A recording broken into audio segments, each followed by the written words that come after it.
Mesdames, Messieurs, bonjour. Ici Michel Lacroix qui vous souhaite la bienvenue à l'émission Au 19e. Cette semaine, on a la chance de rencontrer un des instructeurs les plus réputés aux États-Unis. Il a d'ailleurs sa propre émission à Golf Channel, Michael Breed. On a aussi avec nous notre collègue commentateur, analyste, ancien joueur, Gaston Terrien de RDS. Et puis aussi nos chroniqueurs habituels, tout ça et plus encore à l'émission Au 19e, là où on entend les meilleures histoires de golf. On se retrouve dans quelques instants. Au 19e, une présentation de vos concessionnaires Subaru du Québec. Subaru, confiance et évolution. En collaboration avec Golf Île-du-Prince-Édouard, la destination golf numéro 1 au Canada.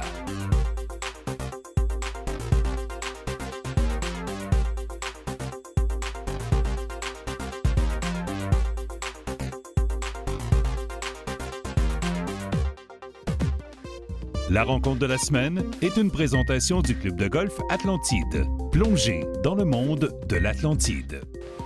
Cette semaine, au 19e, on rencontre Gaston Terrien. Gaston Terrien, le golfeur. On joue au golf depuis combien de temps? Moi, ça doit faire une quinzaine d'années où je pratique un peu plus le golf l'été. Là. Avant ça, c'était 2-3 fois par été. Là, j'essaie de jouer entre 10 et 20 matchs par été. Et puis, est-ce qu'on est membre à quel...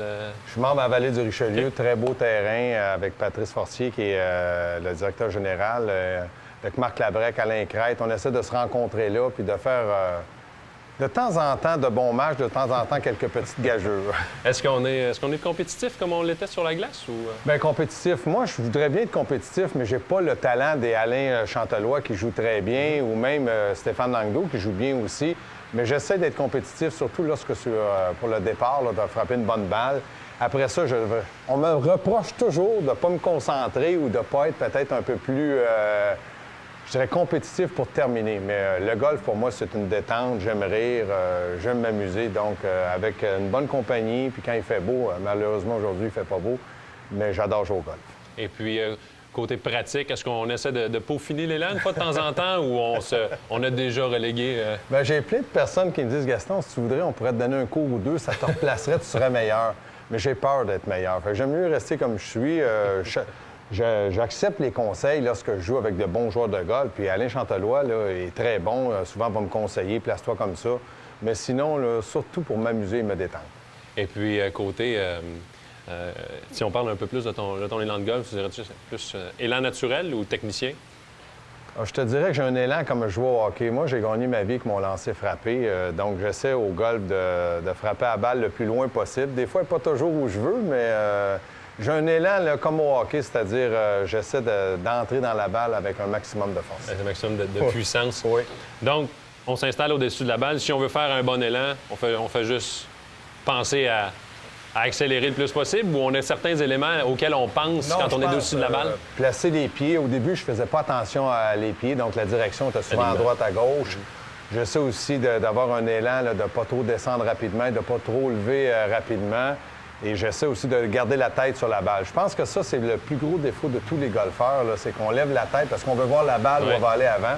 Mais j'essaie de garder certains points techniques, là, mais de rater une balle, là, ça me fâche pas. Bon, c'est une bonne attitude à avoir sur le terrain de golf. On finit avec un 9 trous express. Go. On est prêt? Oui. Dans le sac de golf, fer long ou bâton hybride? Fer long. Fer long. Chariot à main ou voiturette électrique? À main. Au 9,5, hot dog ou sandwich? Une bonne bière? Oh, t'es pas dans les choix de réponse, celle-là. Golf en famille ou golf entre amis? Les deux. Les deux. Mon frère est un très bon joueur de golf, donc j'apprécie aussi qu'il soit là. Donc, les deux. OK. Pour une partie de golf, la côte Est ou la côte Ouest? Oh boy. Le seul endroit que j'ai joué en dehors de la région de Montréal, là, c'est à Miami. Donc, côte Est. Oui, c'est ça, mais ce que je veux dire, c'est que je suis pas du genre à dire je prends mon sac de golf, je prends l'avion, je m'en vais jouer au golf. Si on me le demande, oui, mais il va falloir s'amuser. Jordan Spieth ou Rory McIlroy? Tiger Woods? Ah, ça va être mon suivant. On est rendu au 8e trou. Pour le nombre de victoires majeures à la fin de leur carrière, Tiger Woods ou Jack Nicklaus? Bien, écoutez, moi, j'ai un peu vécu le Tiger Woods lorsqu'il était un gagnant. Donc, je vais rester derrière lui, même si je sais que là, maintenant, les jeunes lui poussent dans le dos beaucoup. Mais je pense toujours que c'est tout un athlète et tout un joueur de golf. Augusta National ou St. Andrews? La vallée du Richelieu? Ah. Pas grand les choix de réponse, encore une fois. Et après une bonne journée, on a déjà la réponse. Verre de bière ou verre de vin? Bien, une bonne bière, parce que je suis pas un gars qui boit beaucoup de bière, puis après ça, un bon verre de vin. Gaston, merci pour ton temps. C'est un Bonne plaisir. saison. Merci. Voici notre question quiz cette semaine. Combien de fois Tiger Woods a-t-il remporté l'épreuve du championnat du monde disputée au Firestone Country Club? Est-ce que c'est A, 8 fois, B, 9 fois ou C, 10 fois? La réponse, au retour de la pause.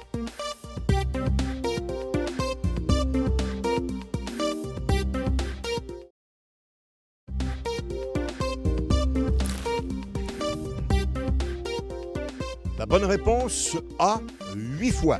La dernière fois qu'il a remporté la compétition, ça remonte à 2013. Il avait disputé une ronde de 61 au cours de la deuxième journée. En compagnie de Michael Breed, enseignant de renommée mondiale sur le Golf Channel. Michael, comment as-tu développé ta passion pour l'enseignement? We, There you go. you know, I've been lucky. I think I was raised by two parents who really wanted to try to give back in the community and do things like that. They instilled that in me. My desire growing up was to just try to help people. And I fell in love with the game of golf and fell in love with how to try to get the ball to do, for me personally, what I wanted it to do. And then that married with my upbringing kind of put me into this spectrum of let's play some golf, let's teach people how to play golf. And fortunately, I think their entrepreneurial spirits kind of got into my soul, and I was just fortunate enough to have a passion and a desire to try to help people play golf and then just listen. Great. We're here at the PGA Show. What do you see in the development of instruction that can help you as a teacher, but mostly how can help your students? I think, you know, instruction is at a very interesting time because the technology that's coming out and also the sort of do-it-yourself thing, they're kind of running together. And I think that what I am always cautious with my students about is letting them get this technology and try to help themselves. I think they need to seek the wisdom of a golf professional, a PGA professional, and then understand how to use the technology so that it can benefit them without letting it take them off the path of the direction that's going to allow them to improve. So, you know, for me, I think it's a really interesting time in the instructional platform or in the learning platform of how to hit a golf ball properly. Perfect. And last question. The challenge we find I think when you teach is you can teach somebody something on the range. You can correct that fairly easily because you're a professional.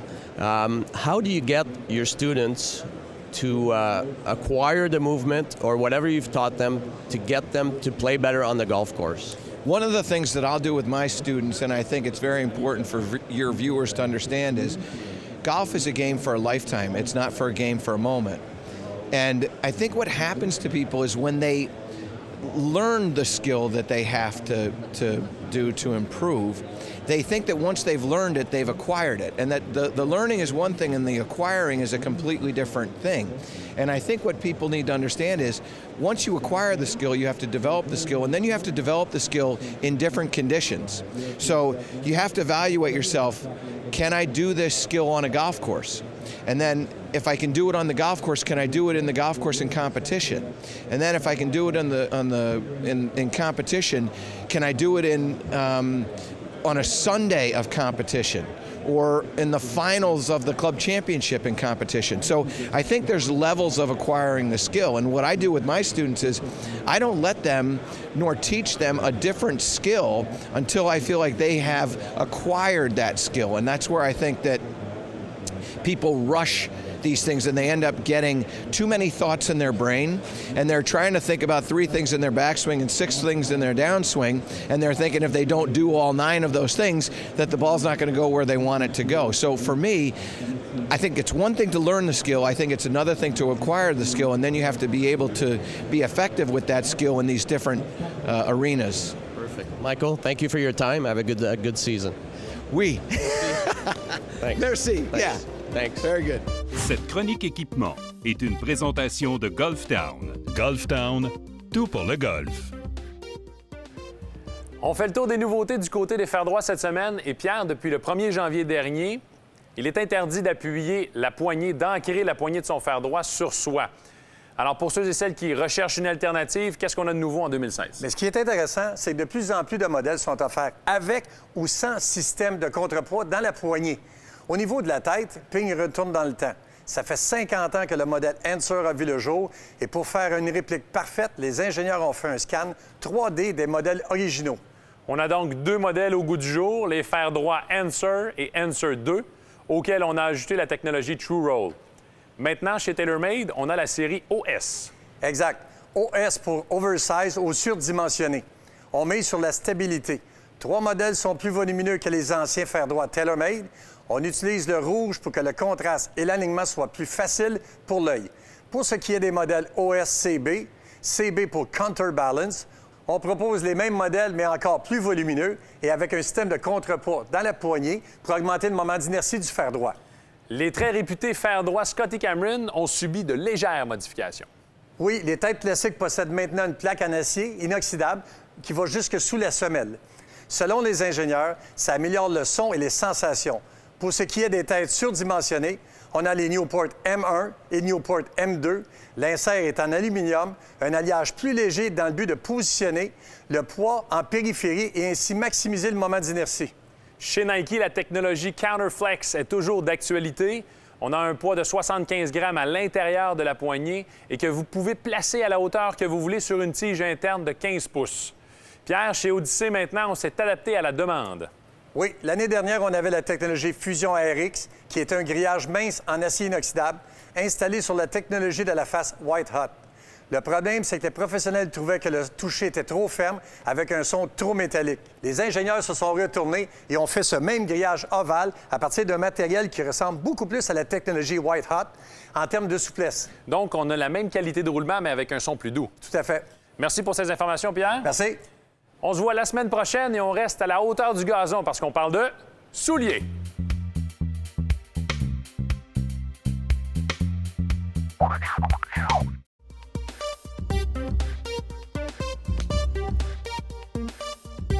Monsieur Brousseau, vous avez un parcours quand même assez atypique dans le monde du golf. Oui, en fait, moi, je suis originaire de l'Abitibi-Témiscamingue. Je n'ai pas joué au golf comme enfant ou même adolescent. J'ai déménagé à Montréal, j'ai étudié, j'ai fait ma première vie, en fait, j'étais un infirmier aux soins intensifs. Ensuite, j'ai fait une maîtrise en administration des affaires. Je me suis dit, pour les affaires, le golf, c'est intéressant. J'ai commencé à jouer au golf et là, je suis tombé en amour avec le golf, comme on dit au Québec. Et là, en 2008, vous avez été l'enseignant de l'année à Hawaï et vous avez répété ça en 2015. Quelle est votre position, justement, avec la PGA d'Amérique? OK. En fait, moi, je suis le directeur d'instruction, coaching et player développement à Ko-Olina Golf Academy. C'est une école aussi qui est en co-branding avec Golf Channel Academy sur l'île de Oahu, sur Hawaï. Donc, on va vous voir aussi cet été avec à Golf Channel au Morning Drive. Il y a des chances que vous soyez participant et même enseignant à cette chaîne. Oui. Alors, Golf Channel, ils ont créé un réseau d'académies et ils ont recruté les meilleurs professeurs de golf aux États-Unis. Et moi, je suis parmi les 46 fondateurs et je suis, comme on appelle ici, le lead coach pour Golf Channel pour l'État d'Hawaï. Et comme vous dites si bien, Daniel, cet été, je vais être à Morning Drive et aussi Golf Central pour donner des petits conseils sur comment on s'améliore au golf. Au Québec, on ne vous connaît pas beaucoup, mais en France, on vous connaît beaucoup. Oui, en France, j'ai eu l'opportunité incroyable de rencontrer un homme formidable. Son nom, c'est Jean-Claude Forestier, passionné de golf. Il a acheté un golf qui s'appelle le Golf du Vaudreuil, comme au Québec.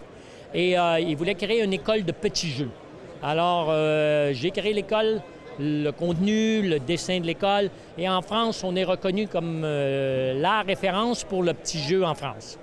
Claude Brousseau, merci beaucoup et bonne chance pour la saison 2016. Merci beaucoup et bonjour à tout le monde au Québec. Pour essayer d'améliorer le temps de jeu, je pense que le GPS est meilleur que toutes les autres petites choses, là. En autant que les gens l'utilisent à bon escient. Les balles, je crois que les balles, vraiment, la performance des balles, la qualité des balles, c'est ce qui a fait une plus grosse différence dans la performance des joueurs. Selon moi, la montre GPS. C'est une montre qui est facile à utiliser. La Bushnell est un petit peu plus compliquée, mais au niveau de la facilité d'utilisation, la montre GPS est un outil indispensable pour un golfeur qui veut s'améliorer au niveau de ses distances. Bien, bonne question. Moi, je pense que c'est les produits comme le FlyScope, de manière à ce qu'on puisse identifier quel bâton est bon pour toi et comment tu peux t'améliorer plus rapidement qu'avant. Je pense que c'est l'événement des bâtons sur mesure. Je pense que tous les équipements servant à bâtir un équipement pour un golfeur, je pense que c'est une grande évolution. Maintenant, les gens avec les grandeurs différentes, les forces différentes, les hommes, les femmes. Alors, le fait de fabriquer des bâtons sur mesure, c'est un peu comme un vêtement. Il te fait automatiquement mieux, il est mieux adapté à toi.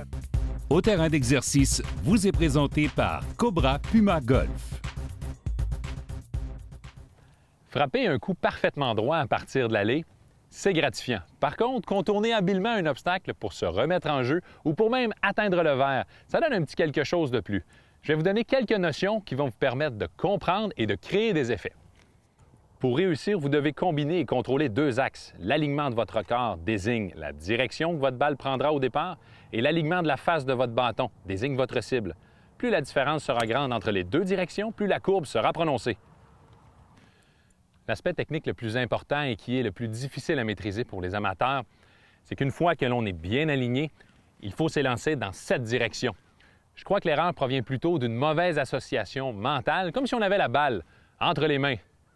Si je veux envoyer la balle à gauche, j'ai simplement envoyé les mains à gauche dans la zone d'impact. C'est facile. Je n'ai pas de bâton, je n'ai aucun intermédiaire. Au golf, c'est l'inverse. Je dois envoyer les mains dans la direction opposée.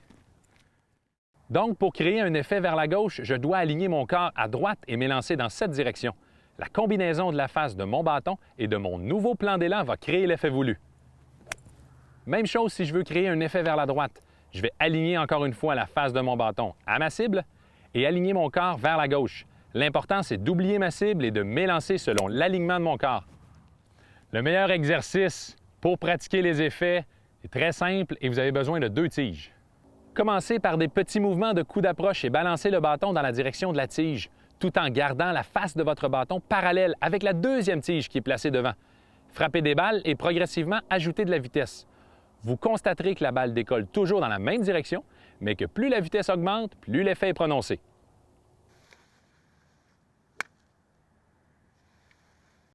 Et c'est le même processus pour un effet de gauche à droite. Allez-y tranquillement si ce sont vos premiers pas dans le monde artistique du golf. Un coup que vous allez comprendre la mécanique, peut-être vous découvrirez un Bubba Watson en vous. Allez, bon golf!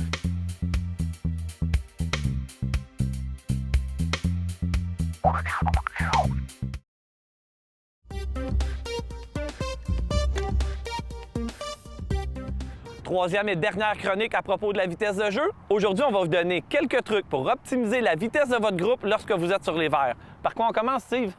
Comme Jean-Sébastien et moi l'avons mentionné la semaine dernière à propos de la vitesse dans l'allée, il est très important d'amasser un maximum d'informations avant même d'être rendu à votre balle. Dans le cas qui nous concerne, où est situé le prochain trou, qui est le prochain à jouer, quelle est la position des balles de mes partenaires de jeu, tout cela afin de ne marcher dans aucune ligne. Par contre, vous devriez être en mesure, avant même de mettre les pieds sur le verre, de faire une bonne première évaluation de votre coup. Il est important de mentionner que c'est en approchant le verre qu'on voit beaucoup mieux les dénivellations qui s'y retrouvent, et non pas une fois qu'on est au milieu de celui-ci. Comme deuxième élément, Eric, comme partout ailleurs sur le parcours, il est très important d'utiliser le temps des autres afin de faire une bonne analyse de votre coup.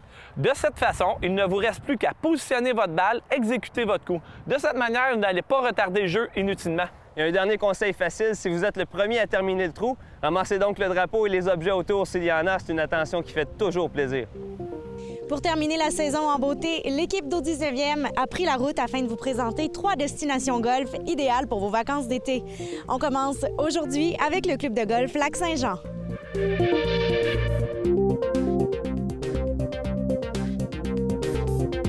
Le club de golf Lac-Saint-Jean est un des plus récents dans la région du Saguenay-Lac-Saint-Jean. Depuis quelle année ça existe ici? 1984, donc on entame la 33e saison ici. Pour les gens qui ne connaissent pas le parcours, on peut s'attendre à quoi au niveau du défi golf?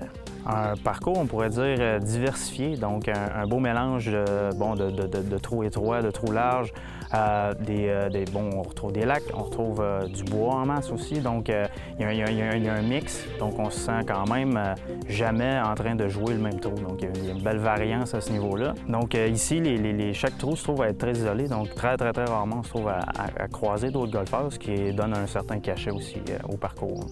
Selon vous, quel est le principal défi ici pour les golfeurs? Je dirais probablement justement l'emplacement des lacs, donc peut-être un peu ce qui rend le parcours intimidant à l'occasion. Donc il y a des lacs qui sont placés de façon très stratégique, puis ça donne un coup d'œil qui est intéressant, mais aussi un petit peu menaçant. En tant que professionnel en titre, ici, est-ce qu'il y a un trou ou deux que vous affectionnez particulièrement? Oui, bien, le trou sur lequel on se trouve présentement, le trou numéro 5 est notre trou signature d'une longueur de 345 verges. Le coup de départ se trouve à peut-être jouer un tour un petit peu, donc le coup de départ se trouve à amener les golfeurs vers la trappe qu'on retrouve du côté gauche de l'allée, mais avec le vert qui est une presqu'île avec l'eau qui est à traverser lors du deuxième coup, on se doit vraiment de forcer vers la droite. Donc après ça, le coup d'approche, le vert est bien gardé, donc par l'eau et par les fosses de sable. Par la suite, sur le vert, c'est un des verts les plus complexes ici au Club de golf Lac-Saint-Jean. Donc il n'y a pratiquement pas de roulé droit. Donc c'est bien important d'essayer de placer sa balle de façon assez stratégique sur le vert. Un autre bon trou ici, c'est le trou numéro 10, donc une sortie au coup de départ qui est très intimidante, donc très étroite, puis qui se trouve à camoufler aussi un lac qui est caché à la gauche, donc qui peut être un peu un défi inconnu. Le trou en tant que tel se trouve à être relativement large malgré tout, puis un verre qui n'est pas facile d'approche, donc deux trappes de sable relativement bien placées, puis un verre qui a beaucoup de mouvement, là, assez caché aussi. Donc on ne voit pas tout à fait ces pentes-là lors du coup d'approche, mais rendu sur le verre, c'est un verre qui peut jouer des tours. Justement, comment vous décririez les verres ici? On ne pourrait pas considérer les verres comme plats. Donc, il y a quand même beaucoup de mouvement sur les verres. Il y a une variance entre des verres relativement vastes, il y a des verres un peu plus petits. Il y a une espèce de beau mélange, puis il y a vraiment quelque chose qui crée une certaine surprise d'un verre à l'autre. On associe ce parcours-ci aux vacances, principalement. Qu'est-ce qu'on peut faire lors d'un séjour ici? Bien, il y a la plage qui est tout près, donc ça, c'est une chose. Après ça, piste cyclable, après ça, bon, vraiment tout ce qui est sport nautique. Donc, le secteur en tant que tel se prête à bien aimer des activités estivales. Là. Et puis, en terminant, Kevin, qu'est-ce qui ferait que les gens doivent absolument venir essayer le club de golf Lac-Saint-Jean au moins une fois dans leur vie? Parcours très diversifié, parcours intéressant, des qualités de jeu superbes. Puis, justement, tout ce qui est attrait touristique alentour, donc plus que juste seulement un nombre de golf, un paquet d'activités qui vous attend. Alors, on vous souhaite de belles vacances cet été. Merci beaucoup. Merci beaucoup. Ben, c'est déjà tout pour cette semaine. À l'émission au 19e la semaine prochaine, notre invité sur la scène du hockey du Wild du Minnesota, Marco Scandella. Également un dossier très intéressant. Je dirais que c'est une histoire qu'on a souvent tendance à minimiser, l'importance du golf féminin au Québec. Un dossier signé Daniel Cazat. Allez, au revoir tout le monde. On se retrouve la semaine prochaine au 19e, là où on entend les meilleures histoires de golf. Au 19e vous a été présenté par vos concessionnaires Subaru du Québec en collaboration avec Golf Île-du-Prince-Édouard.